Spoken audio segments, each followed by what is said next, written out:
Vamos falar um pouquinho sobre tarifaço, porque daqui a 7 dias vence o prazo dado pelos Estados Unidos para negociação e passa a valer uma tarifa, um tarifaço de 50% sobre todos os produtos brasileiros, anunciado por Donald Trump. Vamos aprender a separar essas questões, não misturem questões políticas.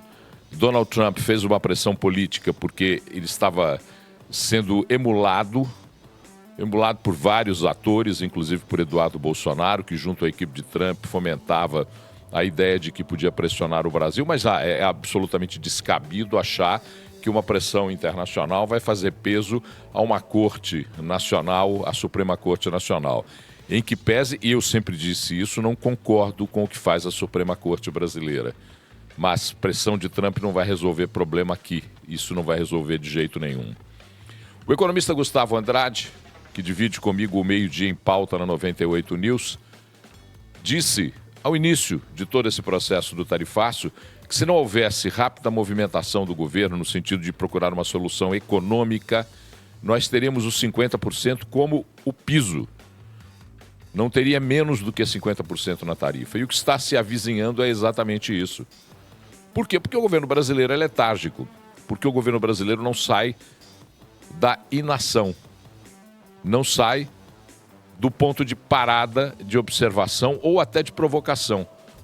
Dizer que vai retalhar tarifas americanas, de que jeito? Qual é o processo que, por exemplo, o presidente Lula nos conta a respeito da reciprocidade? Qual é o conceito de soberania que tem o presidente Lula? Onde está o ministro Haddad? Vocês têm visto o Haddad, a não ser na entrevista da CBN? Nunca mais apareceu, não fala mais nada, não diz mais nada.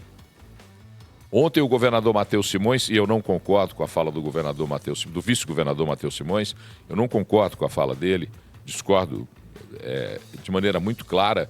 Ele disse que os governadores não têm que se atentar ou se preocupar com o tema do tarifaço. Tem sim, porque o governo federal não se ocupa e não vai se ocupar. A diplomacia brasileira está enterrada na velharia, no pensamento ultrapassado de Celso Amorim.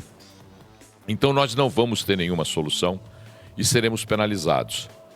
O estudo da FIENG já mostrou o tamanho dessa penalização: 100 mil empregos a menos em Minas, mais de 1 milhão de empregos a menos no Brasil, um prejuízo enorme, a renda familiar comprometida, em mais de 30 bilhões de reais o comprometimento da renda familiar do brasileiro. Então nós vamos viver realmente um momento de aperto, um aperto maior ainda do que a nossa frágil economia já estava mostrando. Uma economia que tem uma função só arrecadatória, fiscalista e arrecadatória. Nós não temos a prática da economia desse governo brasileiro voltada para o desenvolvimento. Aliás, desenvolvimento é uma palavra com a qual eles não se preocupam. Então, nós estamos diante desse descalabro, faltando 7 dias para ter uma suposta solução desse caso, uma solução que não virá. Nós não veremos reduções significativas nesses 50%, a não ser que tenhamos aí depois acordos posteriores ou a própria economia americana reagindo à falta dos produtos que virão do Brasil, suco de laranja, por exemplo. Há um estudo de que o suco de laranja brasileiro deixará de chegar nos Estados Unidos na sua totalidade. O Brasil não conseguirá exportar suco de laranja para os Estados Unidos, por conta do preço final que chegaria ao mercado americano. Então, tudo isso nós vamos ver e vamos ver de maneira clara, transparente. O governo, se adotar a reciprocidade, e esse é um risco, porque se adota a reciprocidade já foi avisado que virá o dobro, e vindo o dobro da reciprocidade a dor é grande e profunda. Então vamos tratar esse tema como um tema de economia. Vamos tratar como um tema de economia de maneira séria. Nem os apoiadores de Lula, que ficam aí dizendo que nós temos que brigar com o imperialismo norte-americano, que bobagem. A maior nação econômica do mundo, o maior poderio militar, a moeda mais forte, você vai brigar com eles? Arruma um inimigo melhor para brigar. E nem os que estão comemorando o tarifaço, dizendo que Donald Trump irá interferir na política brasileira. Não. Donald Trump, se adotar mesmo esse 50%, e parece que adotará, ou até mais, vai deixar a economia brasileira combalida, numa situação extremamente difícil. Pior ainda será, porque a ministra Simone Tebet, do Planejamento, já havia alertado para que em 2027 nós não teremos condição de fazer gestão pública devido ao tamanho da nossa dívida. Dívida que só cresce, que não há reajuste em reformas administrativas, que não há o reajuste dos gastos do governo, que não há responsabilidade fiscal. O panorama é um panorama ruim, é um panorama preocupante, que vai mexer diretamente na nossa capacidade produtiva e nossa capacidade de desenvolvimento. E ainda vejo alguns malucos dizendo, mas nós vamos cair no colo da China. Que bom.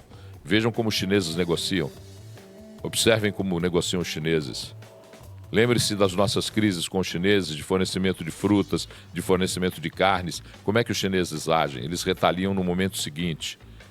Então, essa é a questão. Trocar um parceiro comercial sólido, como é os Estados Unidos, por algumas aventuras ou novidades, na necessidade, não vai dar certo. Pode ser que sim, explorando novas oportunidades com o tempo, sem estar com a faca no pescoço, consigamos abrir novos mercados, mas não do jeito que se quer fazer, não do jeito que se pretende fazer.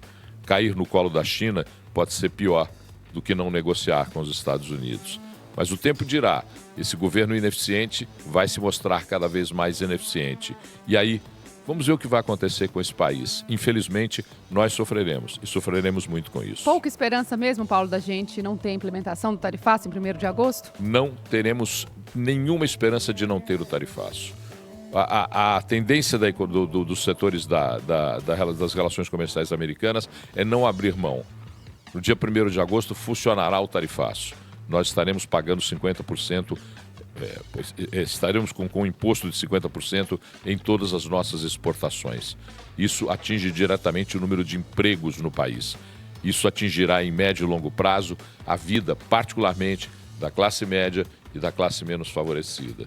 Nós vamos mais uma vez pagar uma conta de um governo que não tem responsabilidade, nem fiscal, nem social, nem diplomática.